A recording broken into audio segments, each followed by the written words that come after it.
time here at MATC, and we couldn't be happier about it. Today, we'll be taking a walk through the M building to see what fun activities are awaiting. Then, we'll uncover some of the hidden gems that are known here only in Milwaukee. All this and more on this week's episode of MATC Now.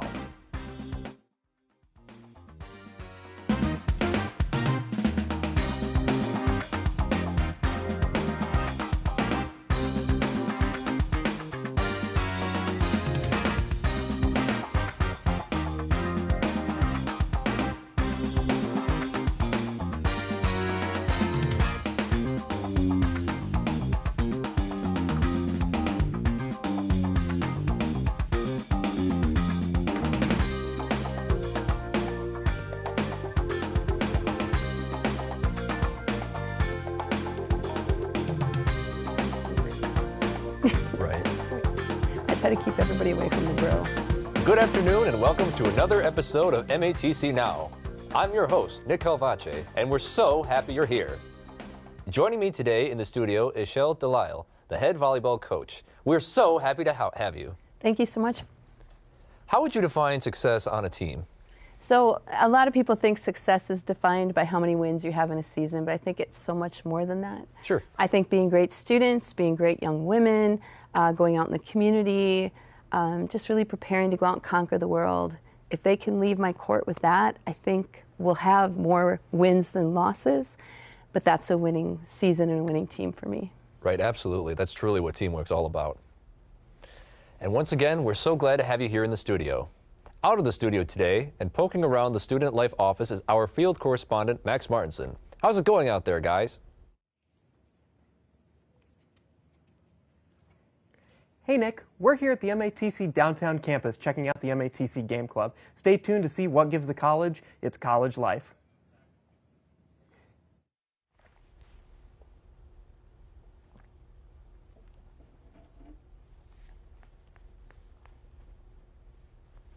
Can't wait to catch up with you later, Max. Let's take a dive into student passions Lasierra Flowers as she highlights Madeline O'Connell's passion for great driving skills. After that, student producer Anthony Mampois will introduce us to Caleb Bounds, a head basketball coach and an athletic advisor.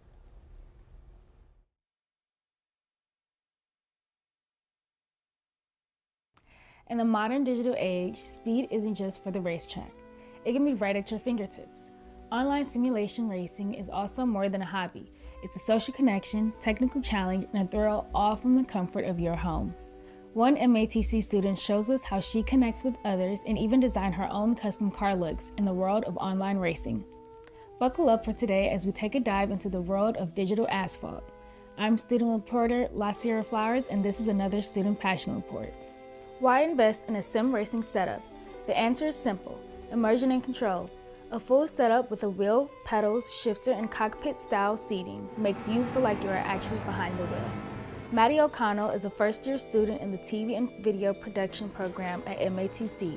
But after spending a day making content at school, Maddie comes home and is driving wheel-to-wheel at 200 miles per hour against other drivers all across the globe. The main draw and appeal for me is being able to hit the track without having to spend incredulous amounts of money on gear, personnel, track time, tires, that sort of thing, and not have to make a big financial investment that I may or may not be able to get back again.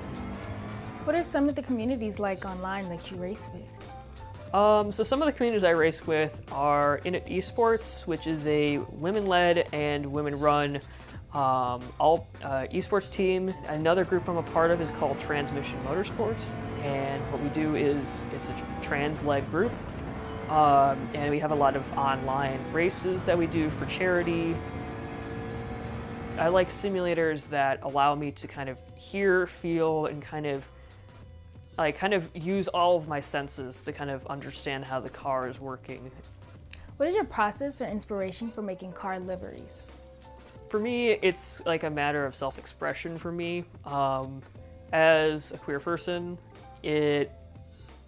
self-expression is very important for me. So if I can kind of carry that into the game and kind of express myself where I'm kind of anonymous, but yet not anonymous, it kind of creates a personal mark for myself. And for me, my cars are always purple and they always have different colored bars on them. And some people were always like, yep, that's Axe's car. Sim racing is kind of like playing a musical instrument. Yeah. You kind of, when you're reading sheet music, you kind of make mistakes sometimes, and then you kind of learn landmarks within that piece of like, okay, this is when I need to do this, and this is when I need to do that. Yeah. That sort of thing. Just keep going. You know, that I gave you a slow car, but if you feel like you can go faster, I can put you in a faster car. I'm Lasierra Flowers, and this has been another Student Passion Report.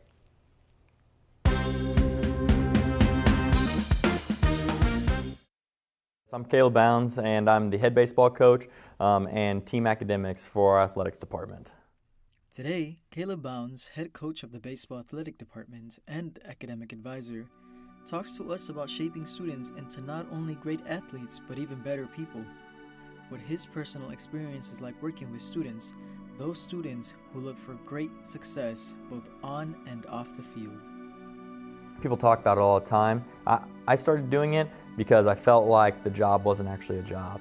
That was something that was really fun for me, is waking up every single day and not dreading it, right? And that you hear those horror stories all the time that people just do a 9-to-5 job just to do a 9-to-5 job. And for me, it's so much more because you get to help mold and create these young athletes into being better people, hopefully, outside of their 2 to 4 years in college. And so that's probably one of the biggest reasons why I started coaching, was just because you get to help touch so many lives and help those young athletes have a little bit more sense of purpose and have a little bit more sense of direction to help them set up for hopefully really bright futures outside of here to continue to help just everyone in life day in and day out. Right, so we've had guys who have gone on to go be all-region players. We've had some guys win Gold Glove. We've had an All-American even, which is being the best player at your position in the whole entire country. And so for us, it's not always just about the wins and losses on the field, though. Me being in charge of the academics, I think some of the biggest wins that you can get is your graduation rate, or your rate of guys and girls getting to move on and continue to play in their sport outside of here. And so last year, we had roughly 95% of our athletes either graduate or move on to go to a four-year institution to continue their career. And that's something that's really, really nice to take home with you, and knowing that you're not only helping them on the field, but the amount of help that we're able to do for them off the field to set them up to have a bright future. I think sometimes those awards are just as nice. But of course, at the end of the day, I want to win a national championship. That's why we're here. That's what we're trying to do. But we're also trying to create great young men and young women for society outside of here as well. Coach Bounds helps to shape these students into not only mean machines on the field, but into well-rounded, successful students off the field. The athletic department supports those students and the bright future that's ahead of them. I love what I do. I don't think I would do it any other way. I just don't know of a job that I would really want to do or that I would enjoy or like as much as I like this one. So yeah, I think if I did it over 100 times, I would be being a college baseball coach. MATC just has so many resources for students getting back into the field and into their studies. The passion of the physical therapy assistant of our students really shows why MATC stands out among the rest. From what I'm seeing, it'd be hard to say otherwise. We have such an amazing community of support here at the college. Now it's time to check back in with field correspondent Max Martinson, who is visiting the folks over at the M Building. Max? Hey Nick, thank you. As I mentioned before, we're here at the MATC Game Club checking out everything that's in here, and today I have one of the Game Club members with me, Magnus Bond. Magnus, how's it going today? I'm doing pretty good, Max. It's good to have you here. Great to hear. Thanks for having us. Now, can you kind of tell us what you guys do here at the MATC Game Club? Of course. So every Thursday night at about 5 p.m., all the gamers gather in this here room, and we have, as you can see, 3 TVs. And everyone just brings what they can, and everyone just starts gaming. Everyone hangs out. We bring some good snacks. We got, I think some people bring like their Switches and whatnot. I've seen people play Smash Brothers and whatnot here. Very cool. And I saw you guys have some card games down here on the table. Do you guys do that a lot here as well? Yes, we do. Magic the Gathering, Yu-Gi-Oh! Some people even do some like Dungeons and Dragons here every once in a while. Do you guys get really competitive into that? I don't personally partake. However, I've seen some very intense matches. Many things have been said in this room, and most of them very positive. Very cool. Now, as you mentioned, there is a bunch of TVs on the wall, and I heard recently there was actually a Smash tournament for Halloween. Yes. Did you partake in that at all? I did not, unfortunately, because I'm just not that good, especially when it comes to Smash Bros. I just like to fly around a little and completely avoid fighting people. But yes, that did happen, and there were some good prizes, some good snacks, a lot of candy, and a lot of good Halloween fun. Makes sense. And now I saw, like you mentioned earlier, we got Dungeons and Dragons over here. I saw a couple of D20s earlier. I'm familiar with those, even though I don't play the game myself. Bunch of other stuff here in the room. And now, what are some of the other games that you guys play here in the game club? Oh, man. Well, mostly competitive games, obviously, just so everyone can join in. But I've seen some people play some light story-based games, some sandbox. Of course, some good old classic Nintendo games. As you can see, there's our lovely Mario. I did see Mario here on the wall when we walked in. Now, as we start to get ready to send it back into the studio, how can people find out more about the game club? I would say just come on in. Every Thursday at 5, you sign in. You can ask around. Really, I would just come in, say hi, and just see what's going on. There's so many people to meet, so many faces to see, so many stories to tell. What can I say? Very cool. Well, there is one game I see over here on the wall that I think you do play, the Magic 8 Ball. Big fan. And Magic 8 Ball, is it time to send it back into the studio with Nick? Almost certainly. So, Nick, back to you in the studio. Thanks, Max. Looks like a lot of fun over there at the game club. If you're looking for a spot to have fun with family and friends, student producer Andre Gonzalez takes us into a behind-the-scenes of an old but memorable spot. But first, we'll check in with student reporter Niltag, who's out and about asking students their thoughts on the new school year. Hello, my name is Niltag, and today I'm here at the TCAM campus to report and investigate allegations of cheating in last week's pool tournament. Joining me today is an employee of that tournament who has agreed to do an in-person interview. Hopefully they'll help us get to the bottom of the so-called pool cheater. Stay tuned.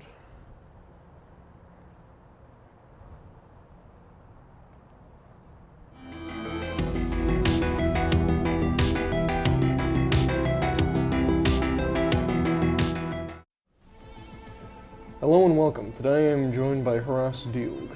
Haras, how do you today? I'm fine. Thank you for asking. I wanted to know, what exactly was your involvement with the pool tournament? Well, I was the floor manager, so basically what I do is just supervise, set everything up properly, and keep a lookout for any suspicious activity. So what exactly led to these allegations being spread? Well, there was this leaked phone call. Interesting. Here's that leaked audio.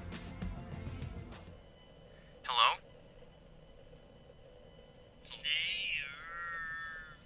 Yes? Hey, it's me, Erdna. I'm tired, man. What are you calling me for? I wanted to talk about the game. What happened? All heated towards the end.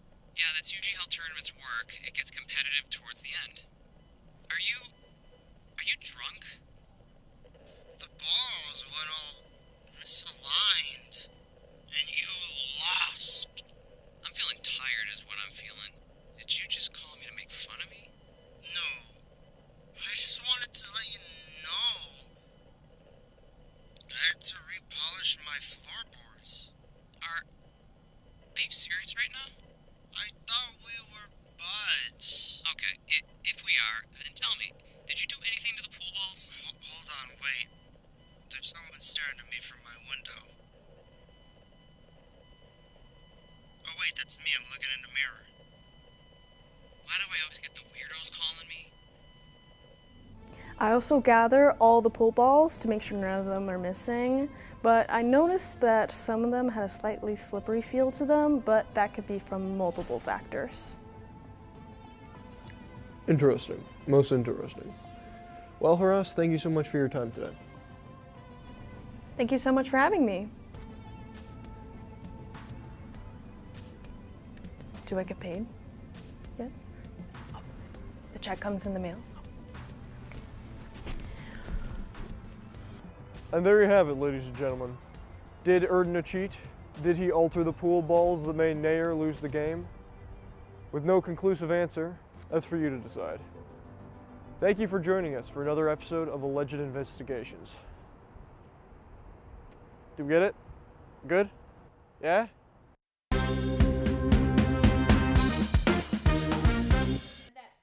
A football player gets blindsided by a linebacker.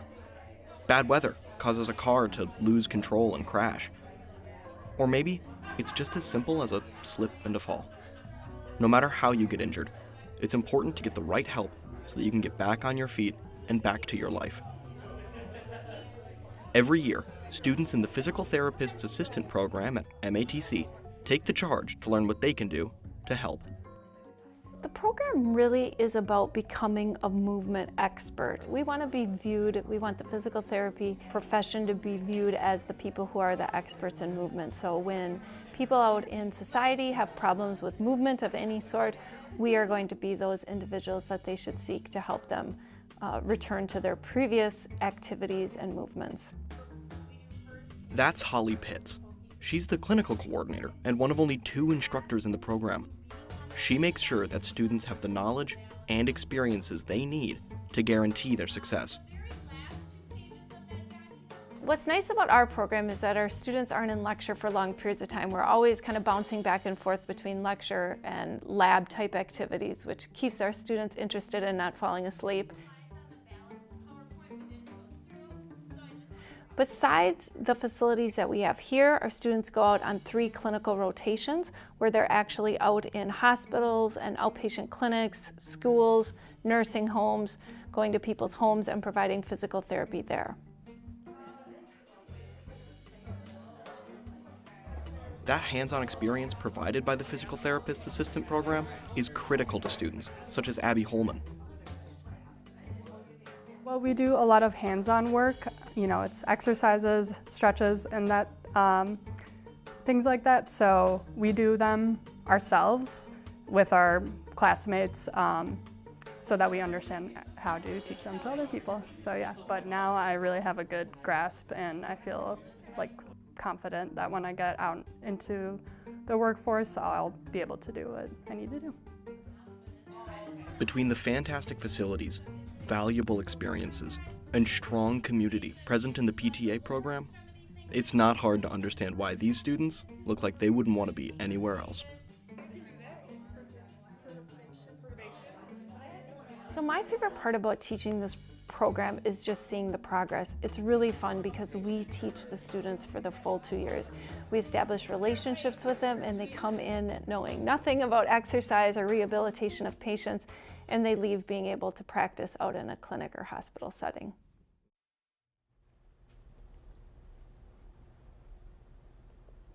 MATC just has so many resources for students getting back into the year. So now, Shell, I'm going to ask you a couple questions. Okay. So my first one is, what made you decide to become a volleyball coach? Well, I was a volleyball player for a long time, and I played in high school, played at Marquette, played in leagues outside of there, and then started a different occupation that didn't have a schedule that allowed me to continue coaching. Sure. When I left that occupation, then I was able to get back into coaching, and I started with littles, went into high school, and then was fortunate to be hired here. Okay, very cool. Would you mind quickly explaining what littles are? Oh, littles is what I call children, grade school children. Sure. Yeah, the little kids, little boys and girls. I'm the director of littles for our VA club in Waukesha Volleyball Club, and we just call them littles. Cool, so. Very cool. My next question is, what's the toughest season that you've ever, coached here at MATC? Probably the first one. I think that's how it goes for everything. Yeah, I was hired just shortly before that season started, and only one player would come back, and I found a couple players in the school already, and then I like to joke I found some people who could spell volleyball, and then taught them the game. And we won twice as many matches as the year before, which was 2. They had won 1 the year before.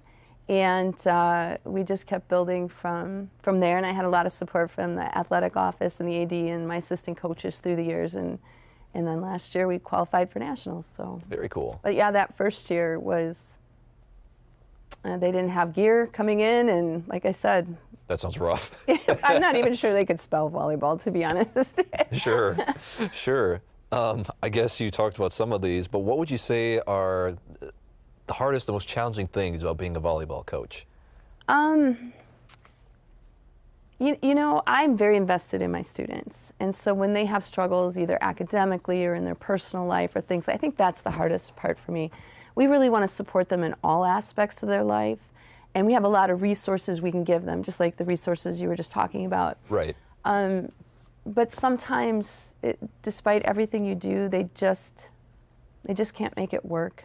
And they leave school or they just make bad choices that affect them for a long time. That's probably the hardest part of being a volleyball coach. And then even the kids that don't, you know, when they move on, I'm so excited for them and what they're going to go and do, but I'm so sad to see them go. I always tell them, I'm your volleyball coach for as long as you need me to be. And even if you don't need me, you can come back in 10 years. I'll still write you a letter of recommendation or support you if you become a coach yourself. Sure, that's very cool. Yeah. That's very cool, keeping it going after, you know, after everything happens. So let's talk about, how do you handle adversity on the court in a completely different direction from... So, no, you know, there's adversity in life, and there's a lot of lessons that can be taught on the court. And I just read an article that talked about how good athletics are for women in particular. It teaches them to take feedback, take criticism, speak up for themselves, create boundaries. Yes, absolutely. And so, but one of the things we say is that there's no losers. There's losers and learners. As long as we're learning, we're not losing. So what did we learn from that loss or that shellacking? Sure. You know, how can we build on that? And so I've always seen adversity as a lesson teacher for myself personally. And it may be, you know, I run headfirst into a wall and decide, well, okay, that didn't go the way I thought it was going to go. And so then I pivot to something else. And maybe it shows me that there's something else out there for me. And I want to teach that to my players as well. Don't wallow, learn from it, and let's move forward. Right. That's a really it's a beautiful approach, actually, to look at it. Thank you for that. So going off of that, how would you define and build team culture? So I 100% coach culture. I know a lot of coaches in high school and even college, they're like, the girls are going to determine the culture. No, they're not. They're still kids. They're still figuring things out. Right. And they're here for 2 years and they move on. No, I get to decide what the culture is. And we've had a lot of success in bringing new players in, and it's because of the culture. We want that culture to be safe for everyone. We teach the players the 4 agreements. I don't know if you're familiar with them. That's a book by... It is by Luis Ruiz. Right. And it's, you make your word impeccable. Don't take anything personally. Don't make assumptions, communicate, and always do your best. Yeah, it's all that's really, really cool, and it's inspiring how you incorporate that into being a volleyball coach. So thank you so much for your time. While we were enhancing our talk about game time, it seems that Chef Rahni snuck into the kitchen to cook up something good. How's it going over there, Rahni? Hey fans, football season is in full swing, and for today's 120-yard treat, I'll be preparing a salsa verde burger. A salsa verde burger is a little twist on your typical game day eat that combines some Tex-Mex ingredients and toppings with the classic cheeseburger dish that we all know and love. And today I will be using Beyond Meat for my burger today and green salsa, but you can also go with the old USDA ground beef if that's your style as well. For our ingredients, I've gathered some tomatoes, burger buns, salsa verde, Dijon mustard, lettuce, tomatoes, onions, my bad, Beyond Meat, queso fresco, and if you want to, you could add cilantro to your burger as well. And you, of course, need a hot pan and a spatula and a plate to place your finished product on. First, I'm going to sear my burger. My burger is already cooked, but I'm just gonna give it a nice crust on both sides. Turn my heat up.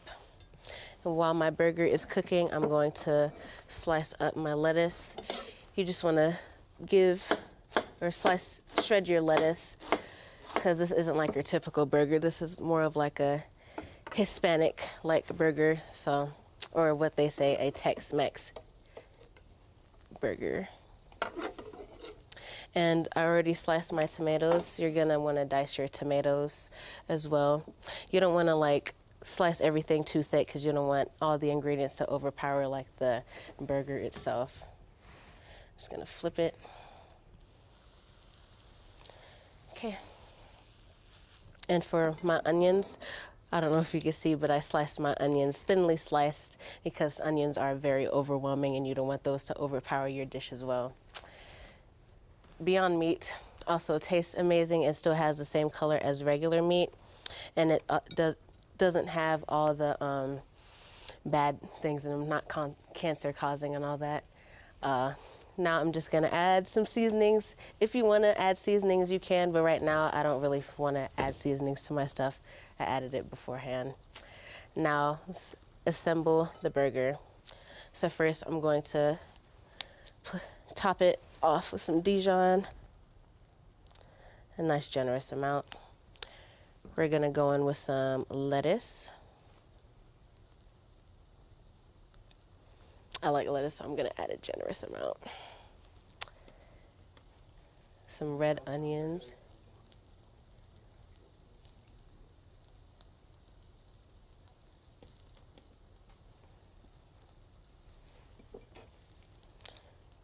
My tomatoes. I like it when my burgers are hefty, but you can add as much as you'd like. Okay, now that my patty has a nice crust on it, I'm just gonna place it on, plap. Then top it off with some salsa verde.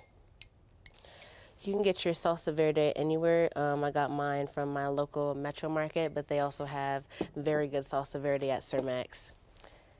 You're just gonna top it off with some cilantro as well. And lastly, some queso fresco.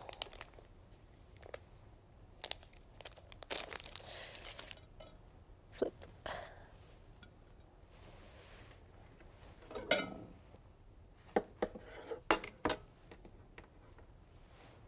Ooh, looks yummy. And there you have it, a salsa verde burger. It's like the advanced burger. Thank you for tuning into today's cooking. Oh my goodness. And happy game day. Go Pack Go. Back to you in the studio.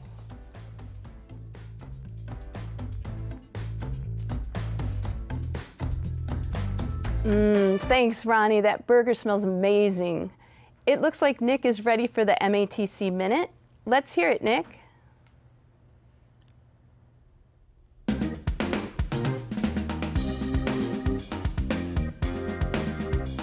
Time to spare before class? Stop by Student Life office on November 11th at noon to access our free video games. Come and go as you please. 2 screens, tons of controllers, and tons of video games are available. Wellness Wednesdays is a weekly event dedicated to empowering growth and student access in alignment with the Higher Learning Commission rubric for Student Life. Located in the main hall atrium, feel free to have a stop on by on November 5th at 12 p.m. The MATC's women's volleyball team closed its regular season in dominant fashion Thursday night, clearing out Harper College.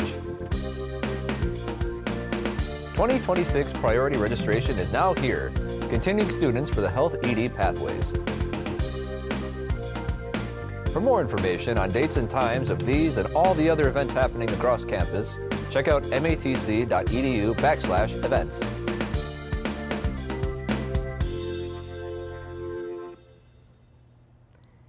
Thanks, Nick. I love popping by events on campus in between classes.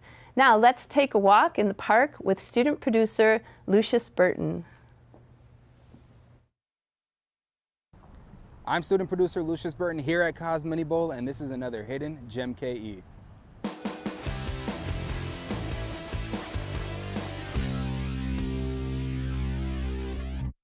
Tucked away on Milwaukee's southeast side, Koz is more than just a bowling alley, it's a piece of living history. Koz's history traces back to the 1880s, but its story took a big turn in 1947. Back then, it was known as Ben and Harriet's Parkview Bar until a fire burned it down. In repairs, it led to the addition of 4 duck pin lanes.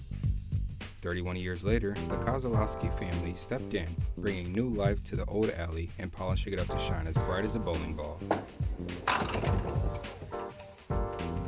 Koz Mini Bowl, every game carries on a tradition that's rarely seen today. After each roll, the pins aren't reset by machines, but by hand.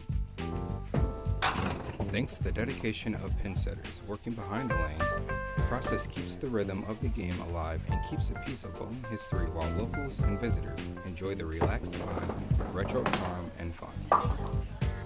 Koz Mini Bowl isn't just a mini bowling alley, it's a Milwaukee experience, a hidden gem where history and fun come together one roll at a time. I'm student producer Lucius Bird, and this has been another Hidden Gem KE.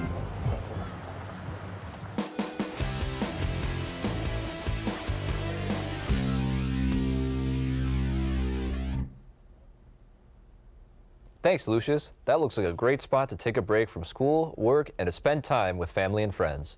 Shell, I'd like to thank you once again for coming on the show today. Thanks so much for having me. It was fun. Of course. And of course, I'd like to thank you, the audience, for joining us on this episode of MATC Now. I'm your host, Nick Calvache, and we hope to see you next week.